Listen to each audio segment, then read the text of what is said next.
오늘은 신앙의 유산, 거룩이라는 제목으로 은혜를 나누고자 합니다. 지난번에 우리가 신앙의 유산을 얘기할 때 남겨줘야 될 신앙의 유산이 있다고 말씀을 드렸습니다. 그 중에 하나가 바로 우리가 하나님의 자녀가 되었다는 소식이라는 거죠. 우리가 종이 아니라, 더 이상 종이 아니라 하나님의 자녀가 되었다. 예수 그리스도로 말미암아 우리가 하나님 자녀가 되었다라는 이 소식을 전하는 것, 이것이 대물림 되어져야 되고 이것이 우리 신앙의 유산이 되어져야 한다라고 말씀을 나눴습니다. 그렇게 그 신앙의 유산을 받은 자, 하나님의 자녀가 되었다라는 이 확신을 갖는 것이 왜 중요한가 하면 하나님의 자녀에게는 특권이 있기 때문입니다. 자녀로서 누릴 수 있는 특권이 있어요. 어떤 특권일까? 시편 말씀 보면 여러분 잘 아시는 말씀 중에 이 말씀이 있습니다. 시편 23편 6절 말씀에 이렇게 말해요. 내 평생의 선하심과 인자하심이 반드시 나를 따르리니 내가 여호와의 집에 영원히 살리로다. 아멘. 하나님께서 약속하셨는데요, 주님 집에 영원히 사는데 그 영원히 살아가기 위해서 신앙의 여정을 쭉 살아가요. 하나님의 자녀로서 쭉 살아가는데 그 살아가는 걸음걸음마다 어떤 일이 벌어진다라고 얘기하냐면 내 평생의 선하심과 인자하심이 어떻게 한다고요? 따른대요. 여러분 집에 강아지나 뭐 이런 애완견을 키우십니까? 주인을 종종 따라다니고, 요즘은 주인이 따라가던데요. 걔가 졸졸졸 따라올 텐데 여러분 생각해 보셨어요? 주님의 그 선하심과 인자하심이요, 누굴 따른다고요? 나를 따른대요. 졸졸졸졸 따라와요. 저는 이거 상상할 때마다 얼마나 행복한지 몰라요. 내가 주님의 자녀가 되어서 주를 위해 살아가는데 때로는 실수할 수도 있고, 때로는 넘어질 수도 있고, 내가 계획했던 대로 안 될 수도 있고, 또한 내가 좋은 의도를 가졌지만 좋은 결과를 못 맺을 때도 있고, 도리어 오해가 생겨서 어그러지는 일이 벌어질지라도 하나님은 선하셔서 우리 뒤를 그 선하심을 졸졸졸 하면서 뒷수습을 다 해주시는 거예요. 나는 앞만 보고 걸어가는데 뒤에서 이렇게 뒷수습 해주시는 거예요. 하나님의 선하심과 인자하심이 그렇게 함께 해주신다는 거죠. 여러분 자녀를 생각해 보십시오. 아이를 낳았습니다. 아이를 낳고 엄마 품에, 아빠 품에 안겨 있다가 좀 더 자라서 걷기 시작하면 어떡합니까? 부모가요, 눈길을 못 댑니다. 네, 신유리 집사님 앞으로 눈길을 못 댈 때가 옵니다. 어디에 부딪힐까, 아이가 어디로 갈까, 어디로 튈까 몰라서 늘 뒤를 이렇게 따라다녀요. 걸음마 하기 전까지는 뭐 기어다니니까 괜찮은데 살짝 걷기만 하기 시작하잖아요. 그 다음에 뒤에서 넘어지지 않을까 하면서 이렇게 살포시 가죠.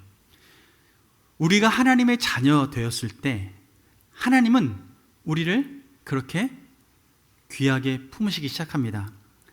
우리 뒤를 이렇게 줄줄줄 따라오시면서 다 품어주세요.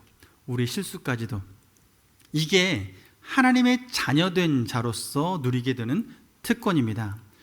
그렇다면 우리는 특권만 누려야 될 것이 아니라 그 특권을 가진 자, 하나님의 자녀, 하나님의 나라, 하나님의 백성, 하나님의 가족이 되었을 때 우리에게는 하나님의 자녀다운 모습이 드러나야 합니다. 하나님의 자녀다운 모습, 우리는 그것을 가풍이라고도 하고 흔히 말하는 집안에 내려오는 가풍. 그런데 그것이 무엇이 되어야 될까? 그것이 바로 거룩입니다. 하나님은 우리에게 거룩하라고 말씀하세요. 거룩하라고. 오늘 말씀 보면요, 오늘 말씀에 1장 14절부터 16절 읽었는데요, 우리에게 거룩하라고 명령하시면서 그 거룩해야 될 이유를 16절에 표시를 합니다. 뭐라고 말하죠? 기록되었을 때 내가 거룩하니 너희도 거룩할지어다. 베드로가 지금 이 편지를 쓰면서 너희들 거룩해라 라고 얘기를 해요.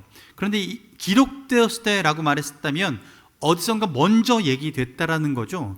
구약에 얘기합니다. 레위기 말씀에 11장 45절에 이 얘기를 해요. 나는 너희의 하나님이 되려고 너희를 애굽 땅에서 인도해낸 하나 여호와라 내가 거룩하니 너희도 거룩하라 이렇게 말씀을 하세요.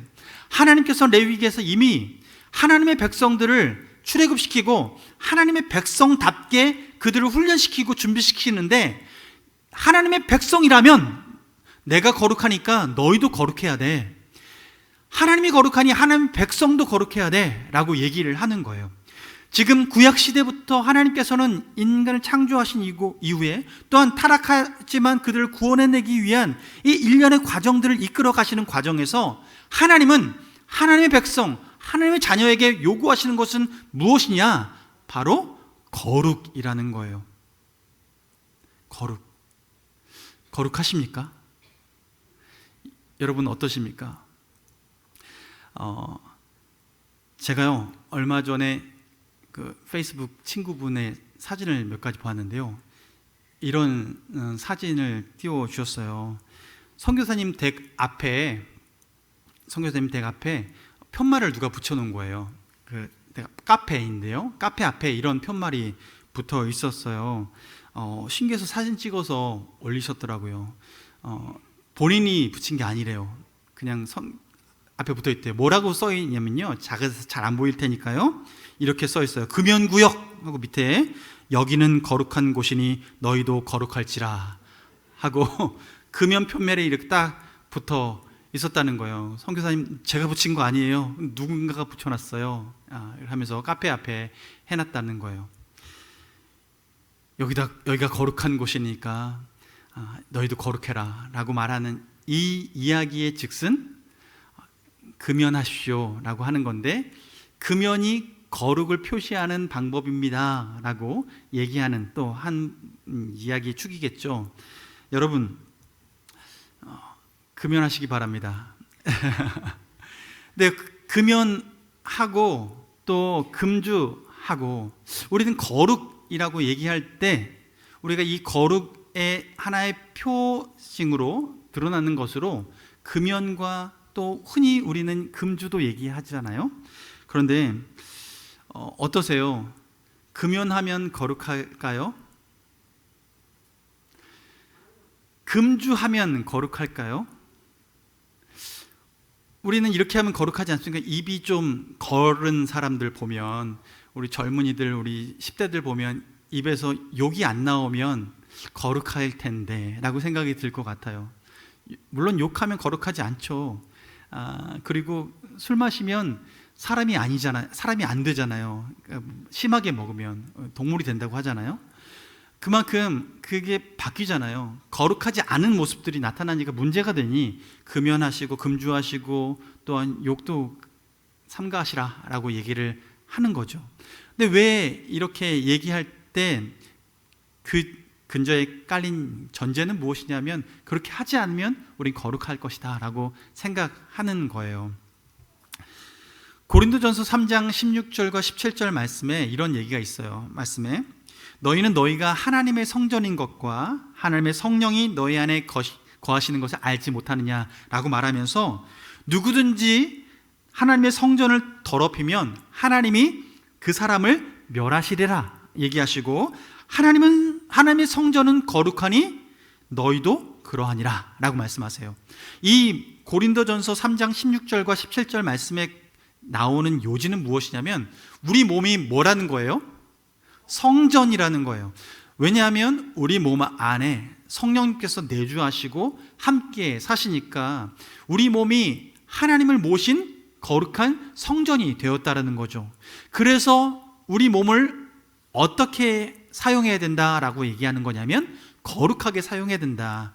그러니 성령님이 거하시는 곳인데 담배를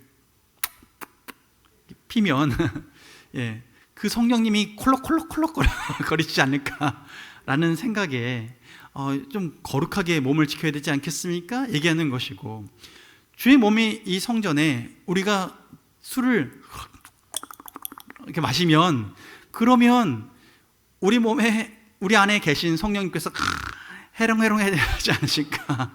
내 몸을 성전 삼아 사시는 그분께서 거하시는 곳인데 그곳을 더럽히는 것이 맞겠는가?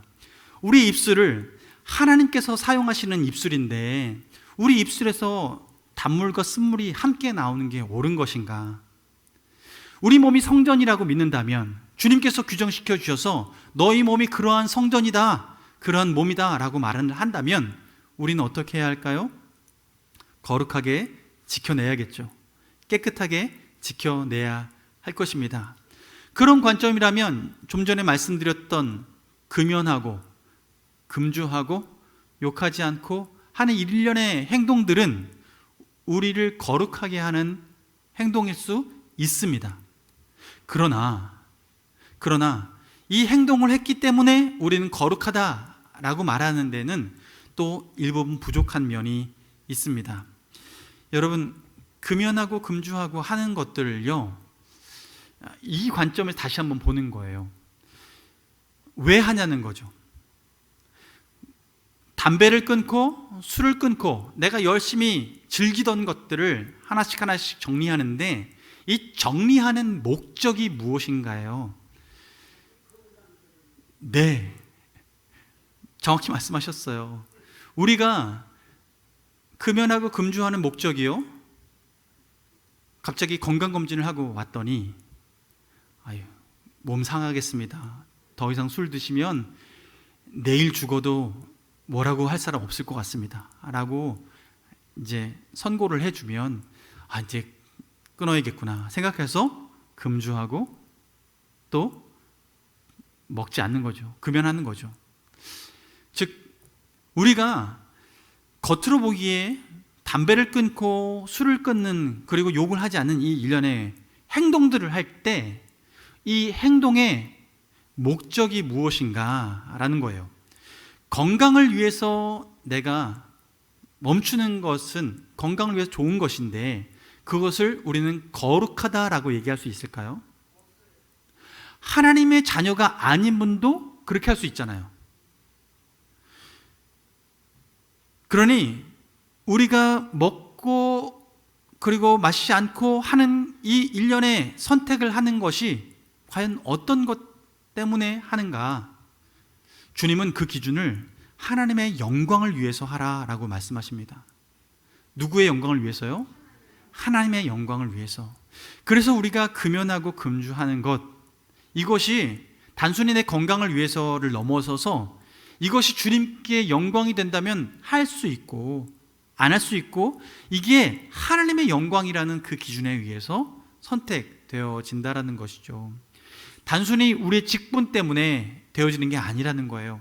단순히 겉에 보이는 모습 때문에 되어지는 게 아니라는 거죠. 예를 들면 이런 거예요. 여러분, 제가 오늘 오후 2시부터 음식을 끊겠습니다. 금식을 할 겁니다. 저한테 음식을 가져다 주지 마십시오. 저의 이 금식의 결단은 거룩하다고 말할 수 있겠습니까? 제가 목회자인데요, 명광교회 담임 목사인데 제가 오늘 오후 2시부터 금식을 한다고 결정을 했어요. 그리고 여러분에게 선포했습니다. 제가 내일 아침까지는 오늘 오후 2시부터 먹지 않겠습니다. 여러분, 저를 거룩하게 바라보시겠습니까? 아니면 이상한 눈으로 쳐다보겠습니까? 제가 왜 그렇게 하는지를 아셔야겠죠. 제가 내일 건강검진이 예약되어 있습니다. 그래서 위아래로 다 검사를 받아야 되는 그런 상황이 되었습니다. 2시부터 금식을 해야 돼요.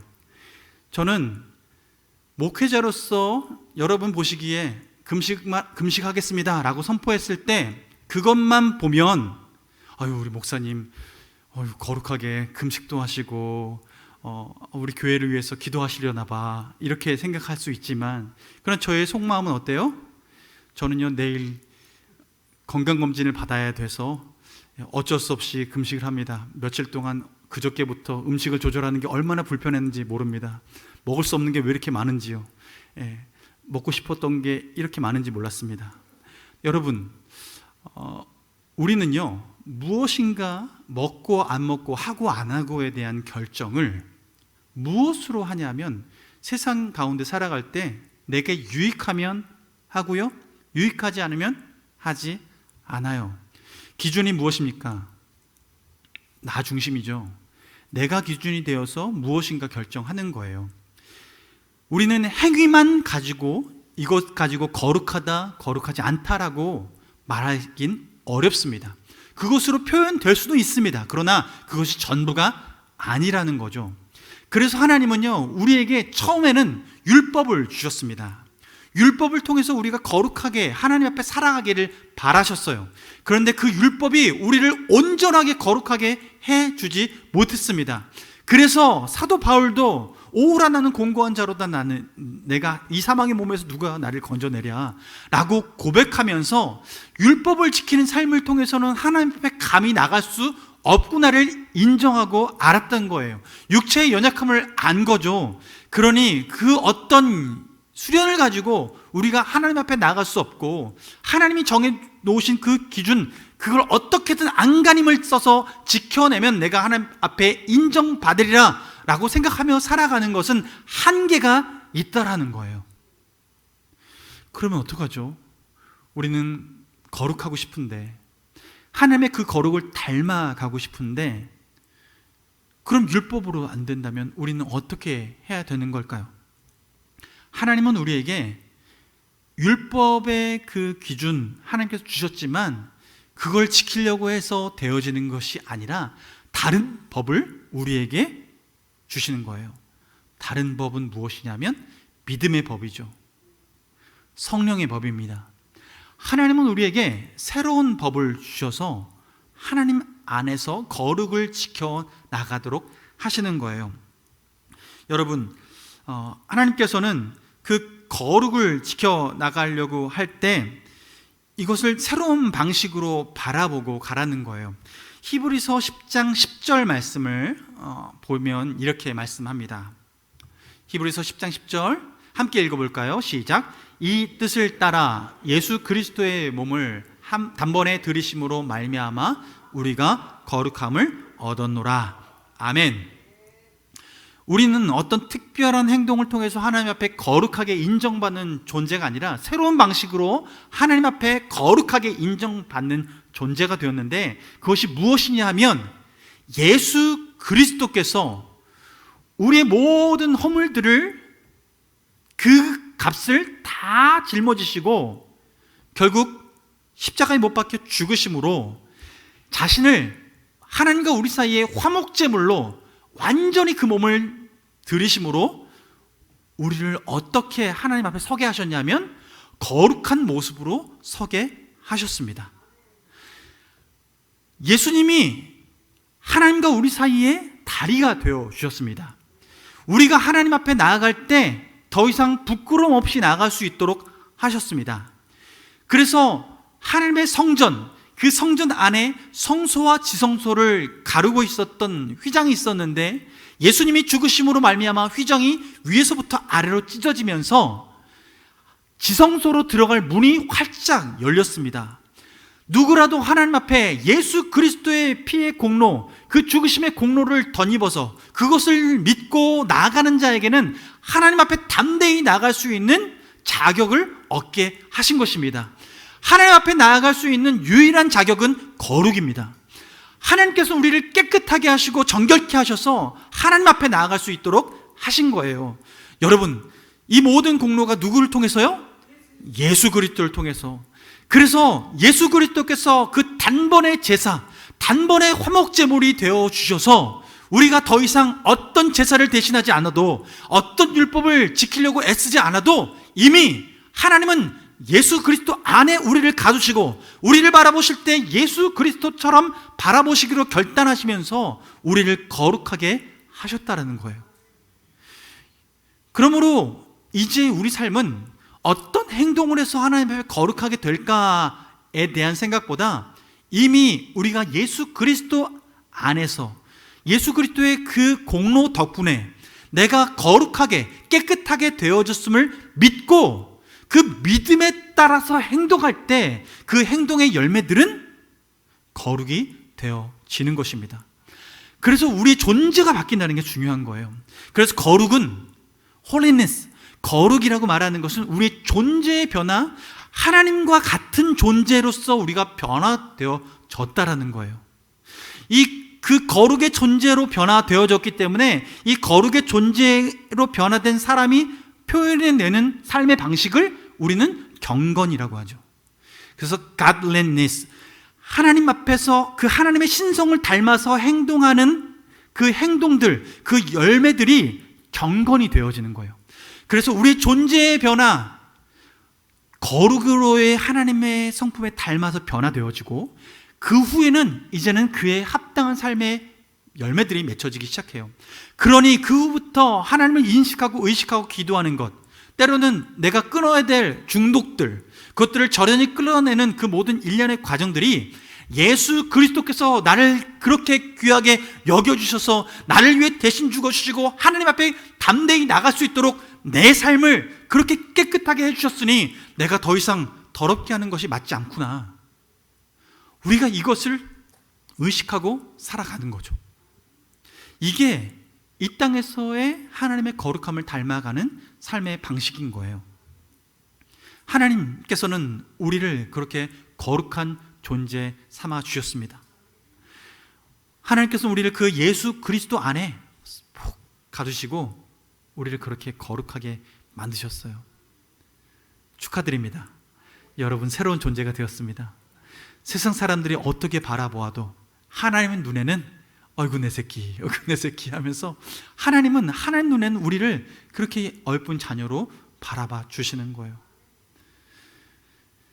그렇다면 우리는 그 거룩을 지켜나가는 게 우리에게 어떤 의미가 있을까? 하나님의 그 신성, 그것은 세상과 구별되어 있는, 거룩이라는 것 구별시키는 것을 말하는데, 어떤 창조자와 피조물 사이에는 함께 섞일 수 없는 완전한 분리가 있는데요, 그런데 하나님께서는 우리를 그 창조주 하나님의 본질 가운데 우리를 초청하신 거예요. 그래서 우리 존재를 완전히 바꾸시되 성령 안에서 완전히 바꾸셨고, 이전 것은 지났으니 보라 새 것이 되었도다, 하나님의 거룩한 완전한 존재가 되었도다 라고 말씀하면서 우리에게 살아가게 하시는 거죠. 거룩하게. 근데 이 거룩하게 살아갈 때 우리에게 유익은 무엇일까? 여러분 기억하십시오. 거룩은 능력입니다. 거룩은 뭐라고요? 능력이에요. 하나님은 그 거룩을 우리 인생의 능력 삼아 주셨어요. 거룩은 빛과 같습니다. 그래서 빛이 있는 곳에는 어둠이 물러가는 게 자연스러운 현상입니다. 그러므로 우리가 무엇을 행동하기 위해서 어둠아 떠나가라, 어둠아 떠나가라, 어떻게 하면 떠나갈 수 있을까? 손을 휘휘 저어서 어둠을 떠나보내는 것이 아니라, 우리 열심히 행동으로 어둠을 떠나보내는 것이 아니라 불을 밝히면 됩니다.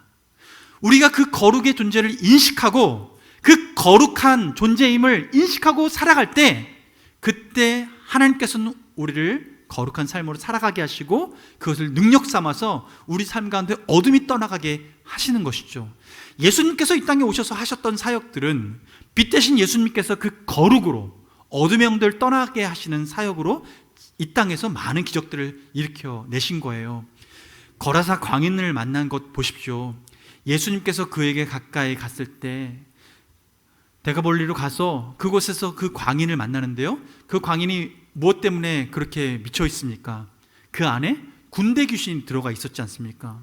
예수님께서 와서 그 멀리서 떠나가라 라고 얘기했을 때 그 귀신이 예수님께 와서 나를 이 몸에서 그냥 떠나보내지 말게 하십시오 라고 했을 때 그들이 요구했던 것은 돼지떼로 들어가는 거였어요. 돼지떼로 들어가는 것. 이 사람에게 예수님께서 가까이 왔을 때 이들은 그곳에 있는 것이 더 이상 견딜 수 없는 상황이었습니다.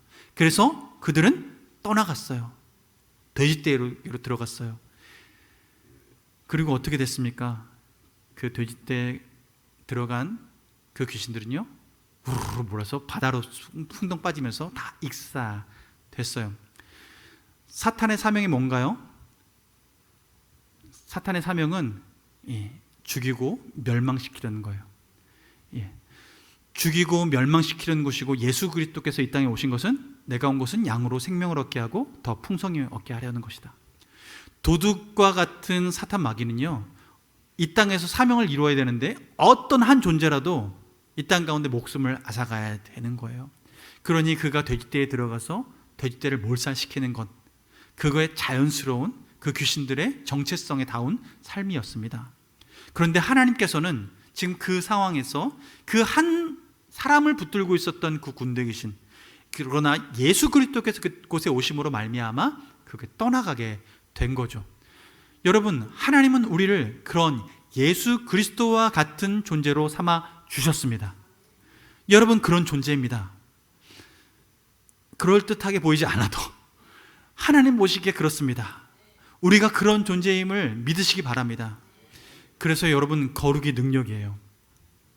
거룩이 능력이었던 사람이 한 사람 있습니다. 구약에서 삼손이에요. 삼손은 구별되어서 탄생했습니다. 그래서 그를 특별히 구별된 존재로서 인식시키기 위해서 나실인으로서 그를 인치고 나실인의 삶을 살게 해요.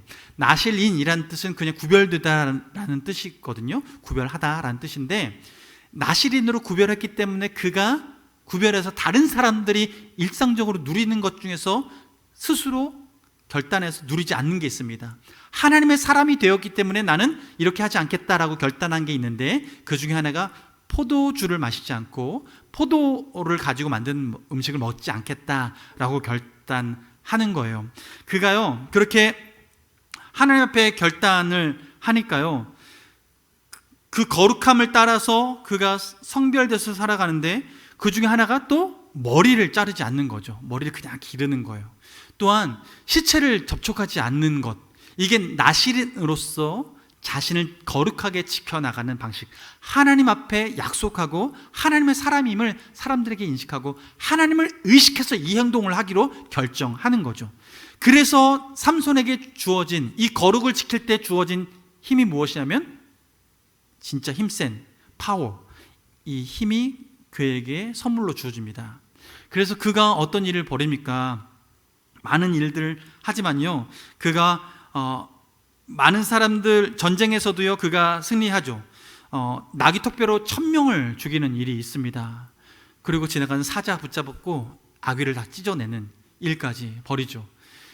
삼손을 잡으려고 적군이 술수를 써서 그 몸을 칭칭칭 밧줄로 꽁꽁 매도 그는 그 모든 줄을 다 끊어내는 힘을 가졌습니다.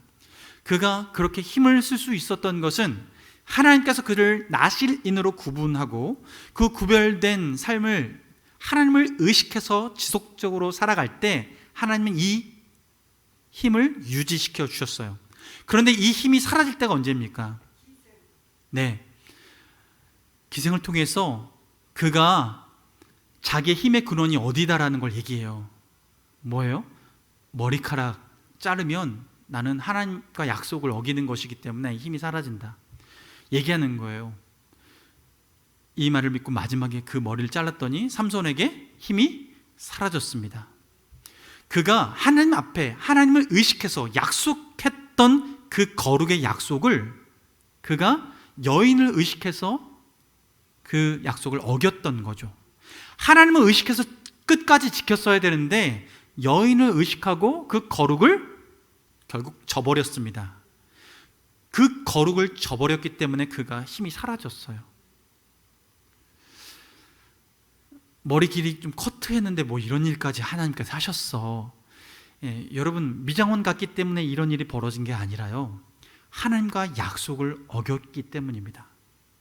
이게 가장 키포인트예요.